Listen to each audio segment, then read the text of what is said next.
부자에 대해서 책망하고 가난한 이들을 존대하게 하는 것은 성경과 예수님에게 있어서 굉장히 중요한 문제입니다. 예수님은 자주 부자들을 책망하셨습니다.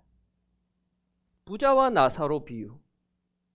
부자는 하나님 나라에 들어가기가 낙타가 바늘구멍에 들어가기보다 어렵다. 예수님을 찾아온 부자 청년이 너의 모든 것을 팔아서 이웃에게 나누어 주고 나를 따르라 라고 말했을 때 근심하면서 돌아갔습니다. 그에 반해서 가난한 자는 복이 있다. 하나님 나라가 그들의 것이다. 가난한 과부의 2렙돈의 헌금을 칭찬하셨고, 예수님은 이 땅에 오신 이유를 가난한 자에게 복음을 전하러 오셨다라고 말씀하셨습니다. 이렇게 부에 관한 것은 예수님에게 그리고 성경에 굉장히 중요한 것이지만 지금까지 한 번도 설교를 하지 않았습니다. 왜냐하면 이 문제는 굉장히 신중하게 접근해야 하고 또 잘못 설교할 가능성이 크기 때문에 그렇습니다. 많은 설교가들이 재물관에 대해서 틀리게 설교를 해서 많은 성도들을 오해하게 만들었습니다. 잘못된 신앙을 가지게 만들었습니다. 하나님 잘 믿으면 잘 된다. 성공하게 된다. 부자 되게 해주신다. 그렇게 잘못 가르쳐 왔던 것입니다. 무기를 중개하는 회사 중에 일광이라는 회사가 있습니다. 이 회사를 빠르게 성장시킨 설립자인 회장은 침례교회의 장로로 오랫동안 봉사했고 회사의 이름도 일광, 예수 그리스도의 빛이라는 뜻으로 회사의 이름을 지었습니다. 아이러니하죠? 예수님은 생명의 빛이신데 생명을 죽이는 무기를 판매하는 회사의 이름에 예수님을 갖다 쓴 것이 참 아이러니합니다. 어쨌든 자기의 신앙의 표현이고 싶었던지 모르겠습니다. 그는 인터뷰에서 이렇게 인터뷰를 한 적이 있습니다. 하나님의 일을 하니 초고속 엘리베이터를 타고 오르듯이 회사가 성장했습니다. 현재는 이 회사가 설립된 지 한 30년 정도 되었는데 연매출이 2조에 이르는 거대한 회사가 되었습니다. 심지어 이 회장의 개인 사무실이 교회 안에 있습니다. 장로직을 은퇴하면서 교회에 2천만 원을 헌금을 하니까 얼마나 이 장로님이 이 교회의 자랑이고 기쁨이었겠습니까? 하나님 잘 믿으니까 우리 회사가 이렇게 성장했다. 평소에 그 말을 입에 달고 다녔습니다. 그러나 이 회장은 2003년에 러시아와 우리나라 정부 간의 무기 거래를 주선하면서 3,300억을 수수료로 받았는데 이것을 교회 헌금에서 돌려받는 방법으로 회사 돈을 착복해서 징역 4년형을 선고받았습니다. 2009년에는 터키의 무기를 수입하면서 정부를 상대로 500억에 이르는 사기를 친 혐의로 3년의 징역형을 받았습니다. 나눔을 실천하겠다고 초등학교를 설립하고 그 설립한 초등학교의 돈을 횡령해서 지금 재판 중에 있습니다. 세금 199억을 내지 않아서 최고액 체납자 명단에 올라가 있습니다. 여러분, 이 회장이 잘된 것, 부자가 된 것, 회사가 이만큼 성장하게 된 것은 남을 속여서 빼앗아서 그렇게 된 것이지, 마땅히 내야 할 세금을 내지 않아서 재벌이 된 것이지 하나님이 잘되게 해주신 게 아닙니다. 그런데 이 사람의 예를 들어서 설교자들이 하나님 믿으면 부자 되게 해주신다든지 자기의 입으로 하나님의 일을 하니까 성공한다고 하는 그 말에 성도들은 다 넘어가는 거예요. 다 속아 넘어가는 거예요. 여러분, 현대 자본주의 사회에서 정말 정직하게 해서 사업해서 부자가 될 수 있을까요? 어떻게 생각하십니까? 뇌물도 주지 않고 세금도 고지 그대로 다 잘 내고 직원들에게 주어야 할 임금도 꼬박꼬박 제대로 다 주고 그렇게 정직하게 줄 거 다 주고 하면 그 사람이 부자가 될 수 있을까요? 부자인데 하나님을 믿고 참 정직하게 했더니 잘 됐다 하는 그런 미담만 있는 부자 있습니까? 저는 어렸을 때부터 미국의 석유 부자 록펠러 많이 들어보셨죠? 설교 때 귀가 아프도록 들어보셨을 거예요. 록펠러 이야기를 아주 많이 들었습니다. 독실한 침례교도인 록펠러는 하나님 잘 믿고 뭐를 잘해서 부자가 됐대요? 11조를 잘해서 부자가 됐다는 대표적인 인물입니다. 아직도 2023년에도요 이런 설교가 유튜브에 올라오더라고요. 검색을 해보니까 그 제목이 록펠러의 신앙을 본받자.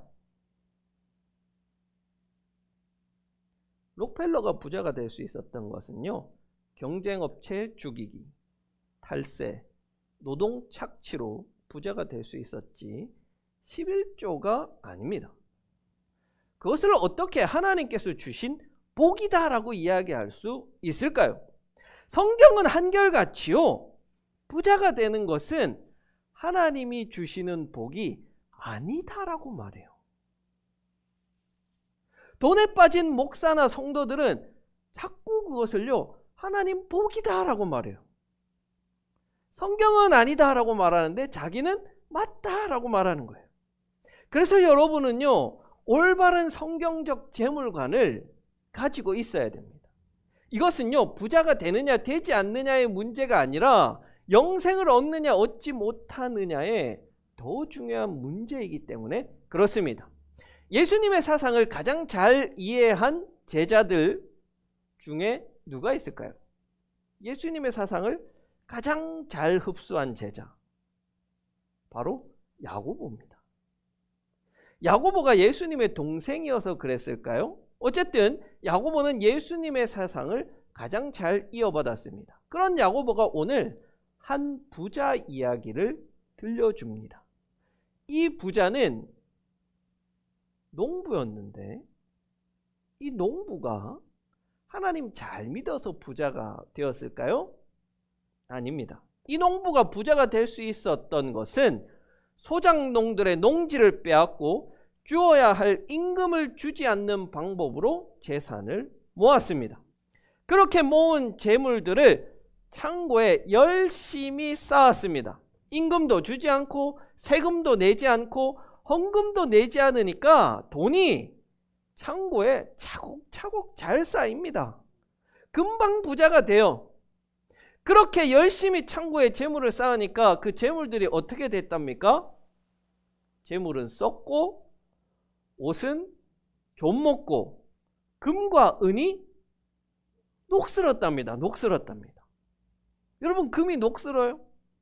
은이 녹슬어요? 이것은 무슨 말을 하고자 싶어 하는 것이냐면 재물로서의 가치를 잃어버렸다는 말이에요. 아니요.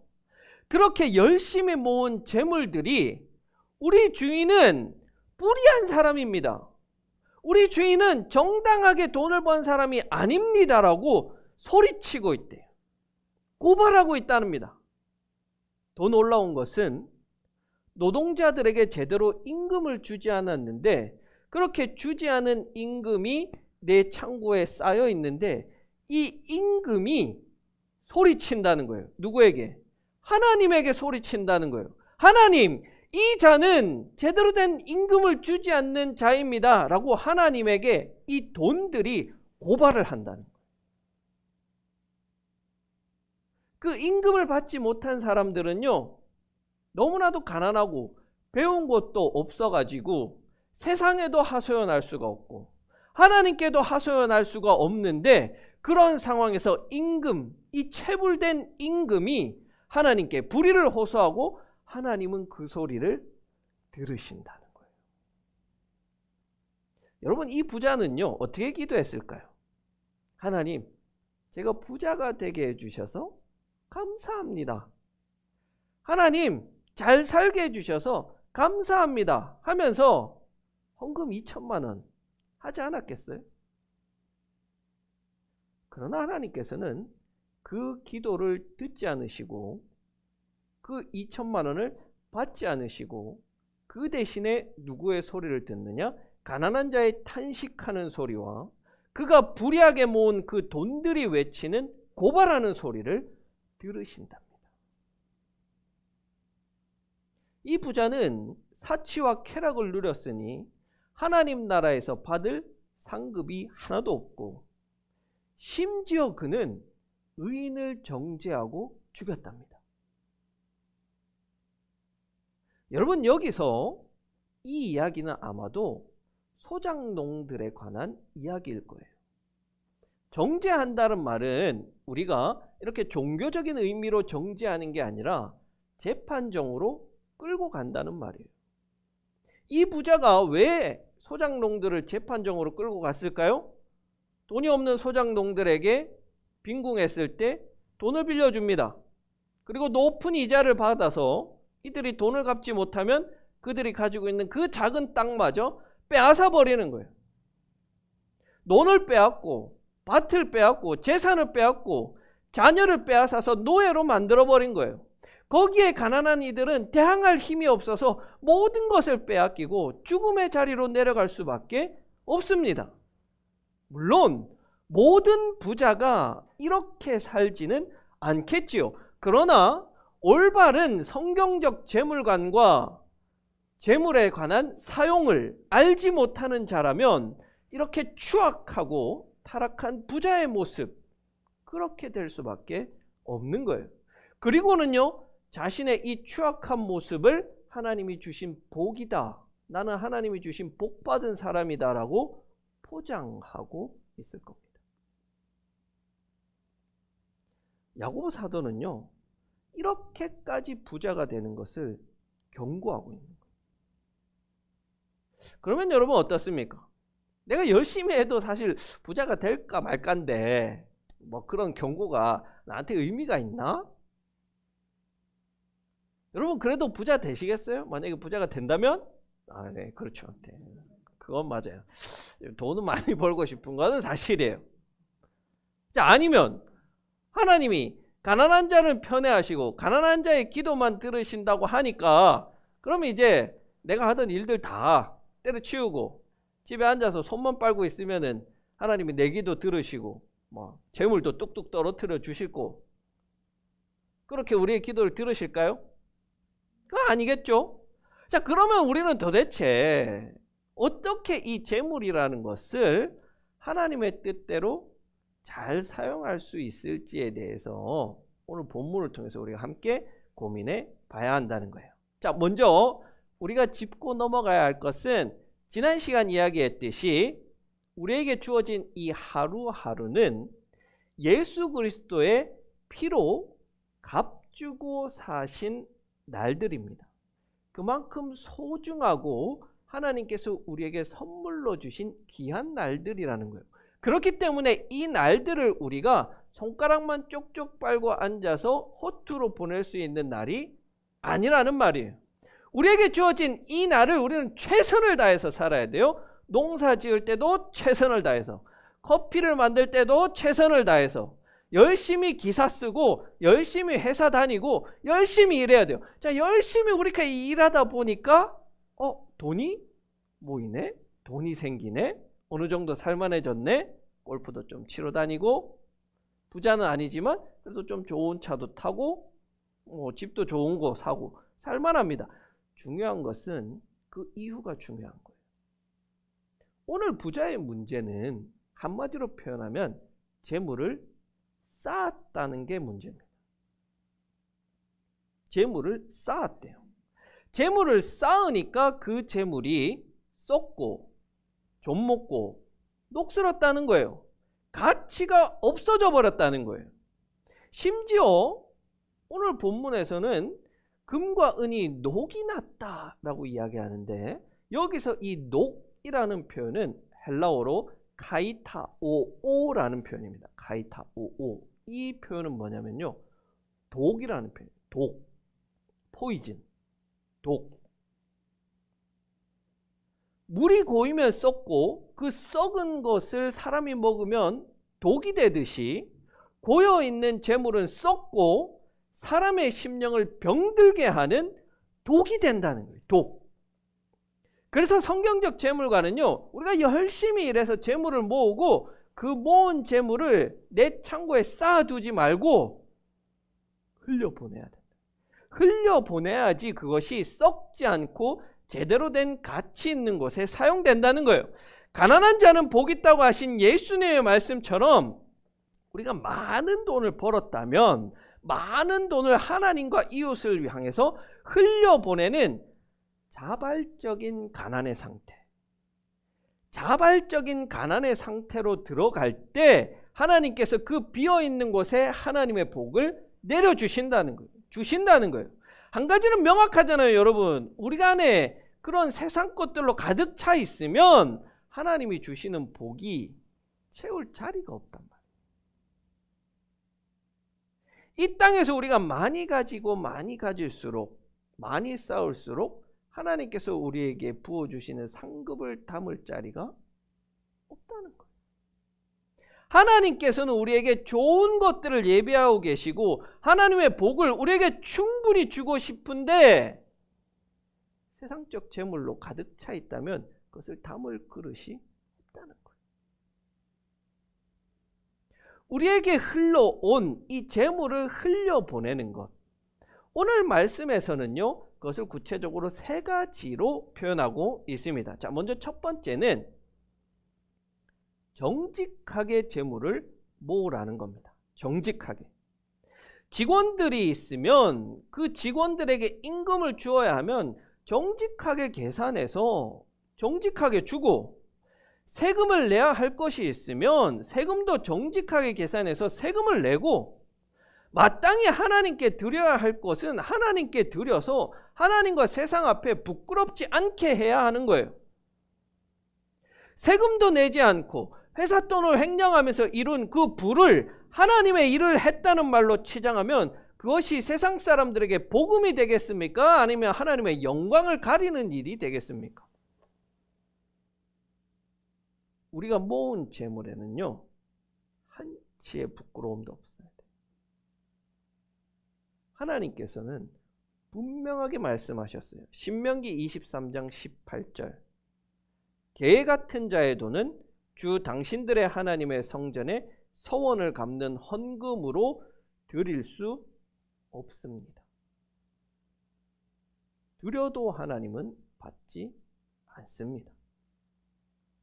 정직하게 벌어서 정직하게 소득을 가진 그 돈이 혹시라도 여러분을 정죄하고 여러분을 하나님 앞에 불의하다고 고발하는 일이 없도록 하나님과 세상 앞에 정직하게 우리는 돈을 벌어야 합니다. 두 번째는 사치와 쾌락을 버리고 절약하고 검소하게 살아야 합니다. 요즘 젊은이들이 흔히 쓰는 말이 있습니다. 플렉스 했다. 무슨 뜻인지 여러분 아세요? 플렉스 했다. 내가 나에게 주는 선물이다. 형편에 비해서 과하게 지출했다는 거. 과소비죠. 그것을요, 플렉스 했다. 이렇게 있어 보이게 말하는 거예요. 그리스도인들은 절약하고 검소하게 사는 것이 우리의 생활 습관이 되어야 하는 거예요. 여러분, 우리가 돈이 있다고 쓸 수 있다고 다 쓰는 게 아니고 사치와 쾌락에 재물을 써서 낭비하고 값어치 없는 것으로 만들 것이 아니라 그 금액들, 그 재물들을 가장 가치 있는 곳에 쓸 수 있도록 만들어 가야 합니다. 왜냐하면요, 우리가 얻은 이 재물과 소득들은 내가 잘해서, 내가 잘나서, 내가 열심히 해서 얻은 게 아니고 또 평생 동안 내 창고에 쌓여 있을 것도 아니고 평생 변하지 않는 가치를 가지는 것들이 아니기 때문에 그래요. 재물은요, 일회적이고 무용하고 변하고 사라집니다. 재물을 쌓기 위해서 검소하고 절약해서 살라는 말이 아니에요. 이 모든 재물은 어디로부터? 하나님으로부터 왔으니 마땅히 그렇게 해야 한다는 거예요. 내 것이 아니기 때문에, 하나님의 것을 빌려서 사용하고 있기 때문에, 하나님께 내게 조금 더 많이 맡기셨기 때문에 내가 그것을 가지고 있는 것이지 내 것이 아니니, 하나님의 것이니 절약하고 검소하게 살 줄 알고 감사하게 여길 줄 알아야 하는 것입니다. 마지막으로 우리에게 온 이 재물을 사람을 살리는 데 사용하십시오. 부자는 자기의 돈을 사람을 죽이는 데 사용했습니다. 그러나 우리는 그렇게 대항할 힘이 하나도 없는 그 연약한 자들을 살리는데 우리의 재물이 흘러가도록 사용해야 합니다. 얼마 전에 한 전도사님을 만날 수가 있었어요. 그래서 이 전도사님의 이야기를 들을 수가 있었는데, 이분이 고아원 출신, 형제 부모 아무도 없습니다. 그런데 고아원 출신으로 전도사까지 된 거예요. 신대원 3학년이에요. 훌륭하죠? 그러나 이분이 사는 형편이 너무 열악한 거예요. 이제 나이가 40이 다 되었는데 자기 집 한 칸이 없어요. 저는 이렇게라도 우리 가족들과 친지들이 도와주니까 그나마 이 정도라도 사는데, 아무도 도와줄 사람이 없으니까 너무 힘들게 사는 거예요.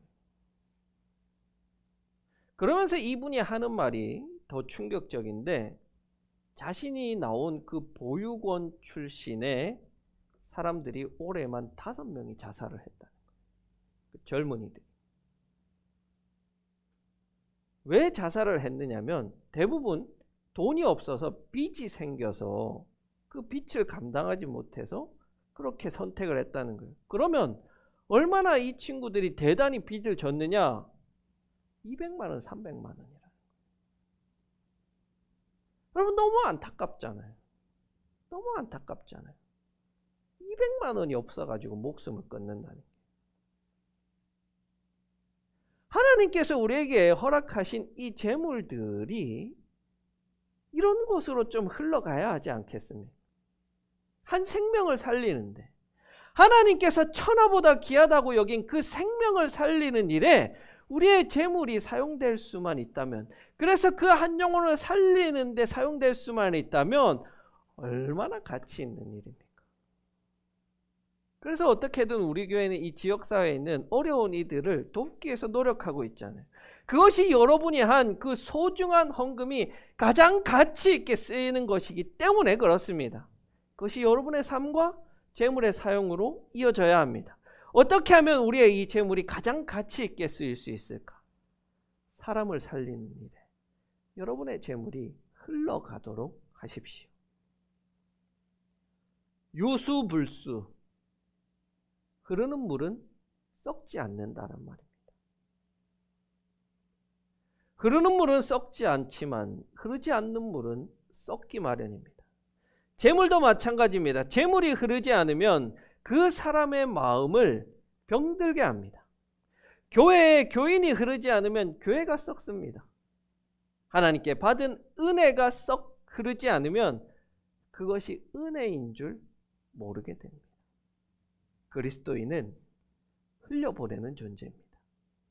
하나님으로부터 받은 사랑을 이웃에게 흘려보내고, 하나님으로부터 시작된 정의를 세상으로 흘려보내고, 하나님께부터 받은 그 구원을 이웃에게 흘려보내서 생명을 살리도록 하는 이들, 바로 우리입니다.